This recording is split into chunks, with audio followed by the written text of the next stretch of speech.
Chapter 69. I reached the hospital as fast as I could. I reached reception and inquired receptionist.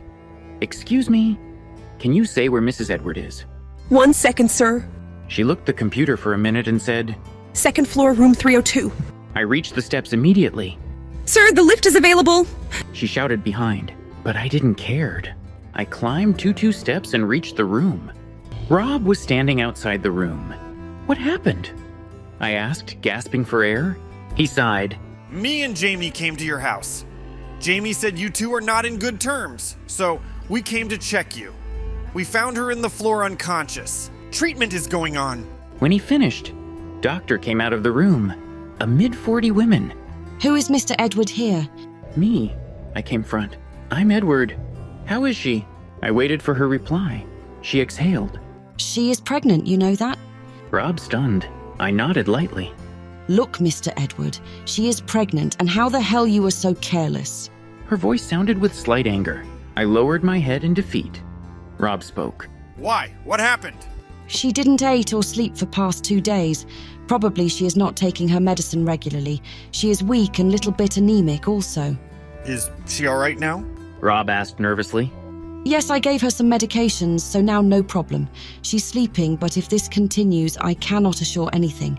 Take care of her, Mr. Edward. She is carrying another little life with her. With that, she left. Rob looked at me with anger. What is going on, Ed? I exhaled and told everything to him. Ed, why the fuck you are always messing with her? I remained silent. Look at her condition now. Why the hell you are always blocking the happiness in your life? Trust me, this time I won't.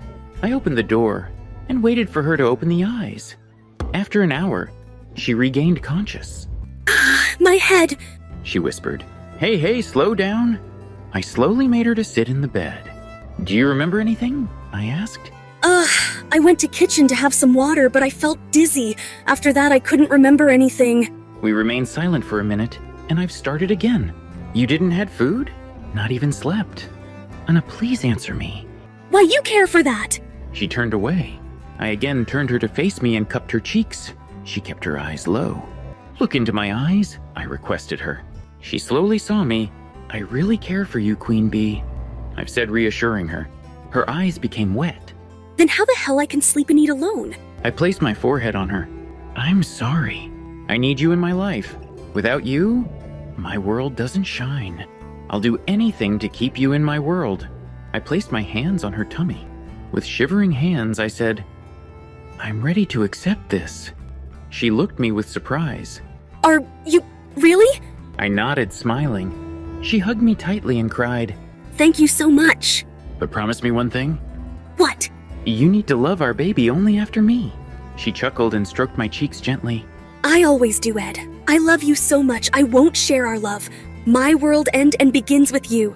She kissed me gently. I love both of you. I kissed her. Rob entered the room.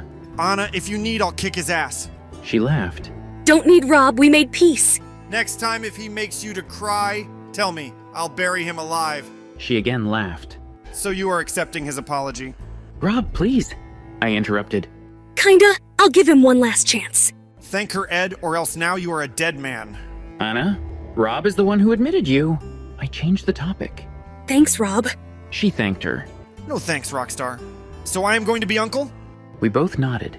Hooray! I'll inform Jamie. He dialed Jamie and went outside. So, you went to check up again? Yes, they made me to hear the heartbeat and they said everything is normal. When we need to go again? Next month. Then... Ed, what you want? Ask me straight. Did they reveal gender? No. You know that's against the law. Yeah, just out of curiosity I've asked. It's okay. No problem. Next day, we discharged from the hospital and went to home. I prepared breakfast and fed her. Queen Bee, you are going to relax from this day onwards. So, what are you expecting me to do? You need to resign your job for a year. She opened mouth to speak. No excuse. Doctor said you are weak. So, I'm not allowing that. I've already asked Mark to push you outside when you go there. And no more stress. I'm going to work from home and keep eye on you. Wait, you said no more stress? Yes. If you are with me, I'll be at the top level of stress. Oh, really? I neared her and tickled her. She laughed loud and fell on the bed. Now you are stressed? Ed, stop! I can't breathe! She said, laughing. I stopped. It's been long. What? Your smile. I soothed her hair. Ed, we need to inform this to all. I nodded. We gathered our usual circle and informed everyone. As we expected, all were happy. I took in charge of Anna's work in Jamie and Rob wedding. She already finished most of the work. So, we just had 1 or 2 things to do. Jamie started to spend time with Anna. She asked everything in detail from Jamie. How to take care of baby's food, health, etc. Their wedding came soon. We became their maid of honor, and they got married in Rob's farmhouse. Congratulations, buddy. I hugged Rob. Thanks, man. Here, our wedding present. I handed him a document. He looked that puzzled. What's this? Just look. He read that and dropped his jaw. Ed, what the? You can't do this. Yes, I did it. Rob, I've already said if you were not there, my company will be dead. So, I'm giving 25% of my profit to your daughter. No, Ed, you should not do this. Don't ask anything. It's Anna's idea. She suggested this gift. He looked at her. She nodded. He hugged us both. You two are the best friend anyone wished for. We can say the same, I said. All right. It's getting late for your honeymoon. Jamie will kill us go. We released him. They waved at us, getting into the car. Rob hissed our gift in Jamie's ears. She looked at us thankfully. Soon they disappeared in the car. So now, I hold her hands. Yes? She looked me. It's you and me. Get ready, Mr. Edward, to handle your pregnant wife. She winked. I didn't realize that wink is a warning.